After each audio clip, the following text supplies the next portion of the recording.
Russian oligarchs have mind-boggling wealth. Russia's economy is bleeding out. The banking crisis in Russia is certainly a juicy one. Take a good look at this image. Two leaders, red carpets and an unshakable pose of unity defying the West. The scene is perfect for grandiose propaganda based on unlimited partnership and friendship without forbidden zones.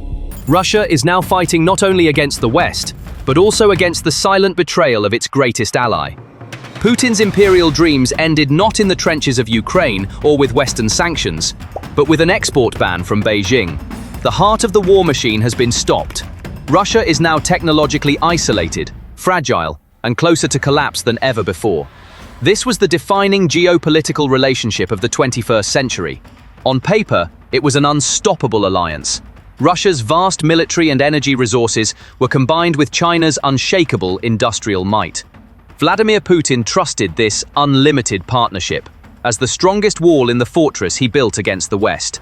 This alliance was the lifeline, the economic and technological life support unit that enabled the Kremlin to continue its war in Ukraine. Every handshake, every joint exercise, every official statement sent a single message to the world. Russia is not alone. No matter how high the West's wall of sanctions rose, Beijing's support would render it meaningless. This was Putin's greatest trump card, his most unshakable belief. Not anymore. Just a few weeks ago, behind closed doors, Beijing plunged a dagger into the heart of this alliance with a single bureaucratic order. While the state-controlled Global Times newspaper hailed these moments as the dawn of a new era, the Russian news agency RIA Novosti ran headlines proclaiming the Eurasian fortress against Western hegemony. This was a carefully coordinated show of force, designed both to consolidate domestic audiences and to demonstrate to the world that they offer an alternative center of power. But behind this grandeur lies a deep history of mistrust, inherited from the Sino-Soviet split, border conflicts, and Moscow's historical arrogance, which once viewed Beijing as a little brother. But what if this alliance is less a union of interests and more an asymmetrical dynamic of exploitation, where one side capitalizes on the other's weaknesses? This was not a missile strike. It was not a sanctions package. It was a silent industrial isolation engineered by a power that appeared to be an ally. Beijing made a sudden decision, and with that decision, Russia's ability to maintain a modern army ended not theoretically, but practically. This is the beginning of a war lost not on the battlefield, but in a factory, through betrayal. China is dealing a major blow to Vladimir Putin and his military-industrial complex by restricting exports of high-precision equipment to Russia. High-tech machine tools are vital to helping Russia produce weapons for its war in Ukraine. It is reported that Beijing has tightened its export restrictions, making it nearly impossible for Russia to obtain Chinese machine tools with 3 to 4 micron precision. Ildar Nureyev, owner of Tatpromstan, confirmed this bad news at the Temp Forum on metal processing and layered technologies. Nureyev said, "China has restricted the supply of high-tech equipment, but this is rarely mentioned. While it used to be possible to obtain 3 to 4 micron precision machine tools, it is no longer possible. A special export license is required." He added that these restrictions are a sign of Beijing's reluctance to develop partnerships with Russian companies. New data showing an overall decline in trade between China and Russia has dealt another blow to the Kremlin. China has become one of Russia's most important economic and political partners since Putin launched a full-scale war against Ukraine in 2022 and the West imposed sanctions. Last year, the total value of imports and exports between the two countries reached $244.8 billion. The Chinese president has repeatedly emphasized the close relationship between the two countries, saying, "The two countries have consistently moved forward hand in hand on the path of neutrality." Both leaders have spoken many times of an unlimited partnership. Despite these statements of eternal friendship and cooperation, data from the Chinese Customs Administration shows a clear cooling in trade. In August, shipments of Chinese goods to the Russian market fell by 16.4% year-on-year. This is double the 8.6% decline seen in July. Over 7,500 trucks and trailers are stranded, inspections are ongoing, and goods are being seized. Drones, electronic warfare equipment, batteries, components, nothing is getting through. Initially, Russian authorities were searching every vehicle at the Kazakh border and allowing passage only under strict rules. Satellite images and videos from local sources document miles of helplessly waiting truck queues stretching across Kazakhstan's endless steppes. The numbers reveal the gravity of the situation. Initially, a few hundred stranded vehicles quickly grew to thousands. Then, as confirmed by independent logistics platforms and even Kazakh MPs, reached an unimaginable 7,500. The queues stretch for miles. Fearing inspections, many drivers enter parking lots or seek alternative routes through Mongolia. Those caught in the middle of this chaos were not only Russians and Kazakhs. A significant portion of that massive convoy consisted of Chinese drivers bringing goods directly from the source. These people, who had been on the road for weeks, stranded in a geography where they did not know the language or the rules, began to tremble with fear of being subjected to Russia's arbitrary seizures, heavy fines, and prison sentences for absurd charges such as smuggling. Russian customs officials began meticulously searching nearly all sensitive cargo, subject to Western sanctions or suspected of being dual use. These inspections took days, even weeks. This situation not only extended delivery times by weeks, but also halted the flow of parts and raw materials vital to Russian industry, bringing production to a standstill. Fearing the inspections, many Chinese and Kazakh drivers either pulled into parking lots to wait or began looking for alternative, much more expensive routes through Mongolia. Their goal was to avoid being at the mercy of a Russian customs officer and having their loaded cargo held hostage for days. This situation not only extended delivery times by weeks, but also halted production by cutting off the flow of parts and raw materials vital to Russian industry. Russian factories are waiting for parts. Those parts are being held hostage by Russian customs officials at the Russian border. The chaos at the border was not a simple traffic jam. It was the result of a ruthless game of diplomatic chess being played behind the scenes. The West's, particularly the US's, diplomatic pressure and threat of secondary sanctions on countries within Russia's traditional sphere of influence, such as Kazakhstan, was the main factor triggering this logistical disaster. Kazakhstan had to sacrifice Russia in order to protect its own economy and not risk its relations with the West. This was a move that showed how fragile Putin's influence over his so-called allies was and diplomatically cornered him. Putin and Xi Jinping had declared unlimited friendship to the world. However, this crisis proved how fake and based on mistrust this friendship was. Underlying Russia's initiation of these strict controls was the suspicion that Chinese companies, fearing secondary sanctions from the West, were either not sending sensitive products to Russia or were sending substandard goods. Moscow feared that Beijing was deceiving it and not providing sufficient support. On the other hand, for China, every truck waiting at the border meant a loss. One of the most important land corridors of China's Belt and Road project, extending to Europe, was blocked due to the incompetence and paranoia of its ally, Russia. This showed that the interests of the two countries did not fully coincide. While China wanted to use Russia as an ally against the West, the economic and logistical chaos Russia had fallen into was also becoming a burden for China. If this border crisis lasted more than 30 days, Chinese companies would begin to withdraw from the Russian market, and unlimited friendship would officially come to an end. After the invasion of Ukraine, while the West imposed the heaviest sanctions in history to isolate Putin, Beijing appeared as a savior. It bought Russian oil at a discount, fueled the war machine with civilian technologies, and invaded markets abandoned by Western companies. But this is not a rescue operation. It is a predatory policy of active exploitation of Russia's helplessness. This relationship is not an alliance, but a ruthless game played by a superior economic power, maximizing its advantage over a weakened and isolated state. What do you do when your most trusted ally, while appearing to rescue you, is actually accelerating the internal decay of your country? August 2025, customs data signaled the first cracks in this decay. Trade volume plummeted by double-digit figures, but this was merely a surface crack. The real destruction is taking place in the invisible veins of the financial system, in an operation that is slowly suffocating Russia. This is not a lifeline thrown to Moscow by Beijing. It is a shackle that is slowly consuming Russia's strategic autonomy. And each link in this shackle has been forged by Beijing's cold and calculated interests. The collapse of propaganda begins with concrete data. To understand the true nature of this relationship, we must examine three main axes: energy, trade, and finance. China, which accounted for approximately 18% of Russian trade before the war, has now pushed this figure above 30%. Its share of Russian oil exports has doubled, exceeding 50%.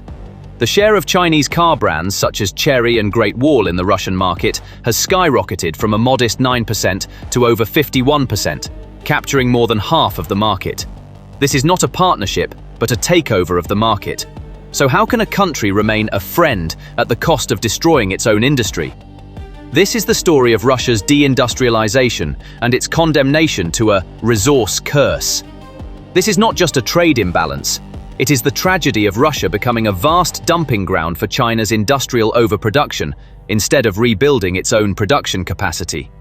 Once an industrial powerhouse boasting its own space program, today it is forced to produce cars without airbags or modern braking systems in its Lada factories, while its roads are flooded with China's latest SUV models. This is a tangible collapse happening before the people's eyes. The country is becoming a dumping ground for China's industrial production surplus instead of developing technology.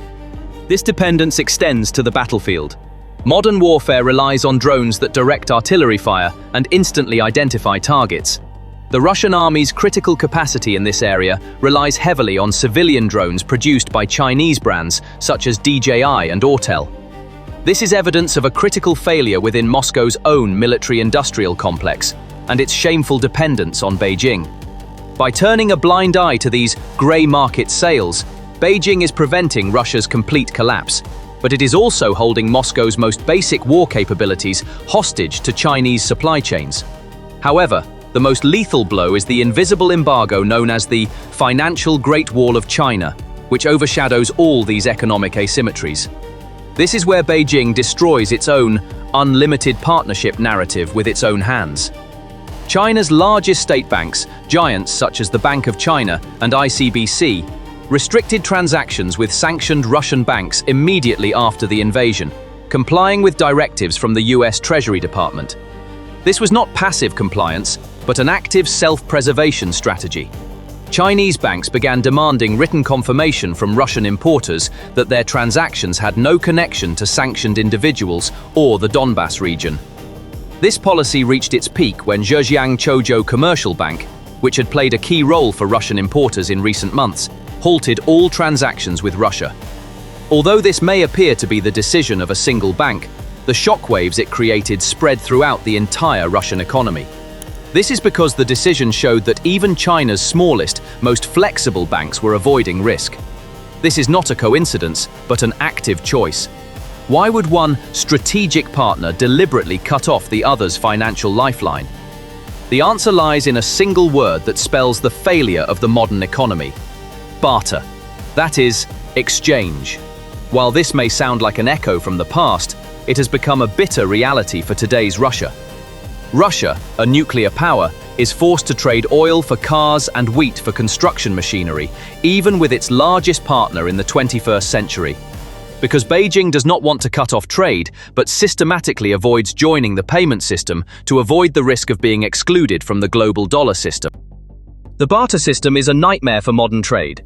It is fraught with enormous obstacles such as valuation issues, logistical complexities, and a lack of insurance and financial guarantees. The fact that a nuclear power is forced to resort to this primitive method is the most painful admission of how excluded it is from the international financial system and how it has been abandoned even by its closest ally. This is not about saving Russia, but about leaving it weak and dependent. This is not a mistake, but a deliberate strategy. China's actions are not only pragmatic but also predatory. Beijing is consciously exploiting Moscow's helplessness, transforming the relationship into a neo-colonial model. Russia as a captive source of resources and a protected market for Chinese industrial goods. This demonstrates the active exploitation of Russia's helplessness rather than passive support. The domino effect triggered by this situation is shaking the foundations of the Russian state and accelerating internal decay. Financial channels are shutting down. This makes it impossible for Russian manufacturers to import the critical, non-Chinese components they need for production, such as a German-made machine part. This triggers a phenomenon known as industrial cannibalism. Factories begin dismantling working machines to provide spare parts. This is an act of desperation that saves today, but destroys tomorrow. The defense industry is falling behind technologically, deprived of high-tech chips and sensors. And ultimately, the army on the front lines is deprived of modern equipment, suffers more losses, and experiences a collapse in morale.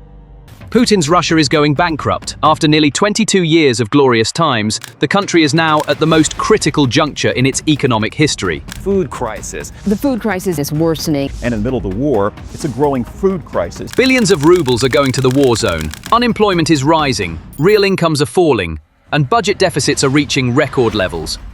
People may not be protesting in the streets, but they are doing so within their homes. Pockets are burning. Families are breaking up. Moreover, it is not just money that is running out, but also human resources. Those who have the opportunity are fleeing the country, even Putin's elite ranks. The number of people to work in factories is decreasing. Russia's labor shortage is constantly increasing compared to previous years. According to data from the Russian Ministry of Labor, it is predicted that the Russian economy will need 10.9 million new workers by 2030. Losses on the front lines, the inability to employ young workers to replace retirees, and those fleeing the country are triggering this. The Kremlin, which is constantly sending soldiers to the front, is trying to compensate for the labor shortage in the domestic market with migrant labor. But this is not enough either. The state's hope is turning back to oil. However, oil and natural gas are no longer Putin's trump card, but one of the only factors cushioning Russia's defeat in the war. 13.5% of refineries are closed, reserves are running out, and imports are limited. Consequently, Russia's closest allies are planning to abandon the sinking ship, economically speaking. China is one of the most important examples of this. It is known that Chinese banks have turned off the money tap to Russia. The situation has become so critical that the Kremlin is now approaching the white flag not only on the front lines, but also in the treasury. At this point, everything needs to be discussed openly. The fact that the targeted deficit ratio for the first half of the year was reached long ago indicates that the pace of spending has crushed the revenue dynamics. The math of this equation, written by the decline in energy revenues and the increase in spending, is simple. The government will have to use reserves to close the gap and discuss new budget revisions as the year progresses. The share of defense and security spending in the total has reached historic levels, and the side effect of this is pressure on social spending and investment budgets. As long as interest rates remain in double digits, it is difficult for investment appetite to make a permanent comeback. Therefore, official growth expectations are being revised downward. The cost of credit is high, demand is fragile, and the private sector is cautious. The loss of momentum in domestic demand and delays in investment projects are creating an agenda that focuses more on cash flow than ratings. The triple whammy of high war spending, plus weak energy prices, plus expensive credit, leaves the economic management with a narrow corridor. Every step taken in this corridor makes the next decision even more costly. As oil and its derivatives, the most critical item on the revenue side, continue to lag behind desired ruble levels, the budget math breaks down. The ruble's periodic strengthening and the softening of global oil prices are leading to a realization below the ruble target per barrel. This exacerbates cash flow problems and brings forward the need for additional financing. When controls in the supply chain and the tightening of price cap regimes are added to this, discount pressure becomes inevitable. Regulatory steps in the port, tanker, and insurance triangle increase shadow fleet risk premiums. On the European side, successive sanctions packages are hitting both energy revenues and access to critical technology. The scope of these sanctions, extending to ships, finance, intermediary channels, and intermediate goods, makes circumvention moves costly. The signal for the next steps is also clear. The focus of new sanctions is to narrow banking, energy transportation, and sanctions circumvention methods. In short, on the revenue side, collection is difficult, the risk premium is high, and the discount is permanent. This picture shows that the Treasury is waking up to a more difficult arithmetic every month. Now let's get to the most critical link: financing channels. access to Western finance has long been restricted. The aim was to partially compensate for this gap through Asia. However, as the risk of secondary sanctions grows, major Asian banks are also avoiding visible risk.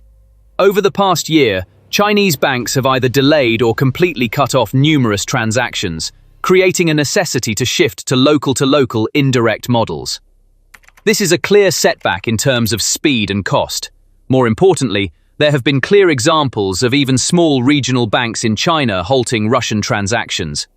Moreover, this restriction is not limited to a single bank. It is part of a broader cautious approach.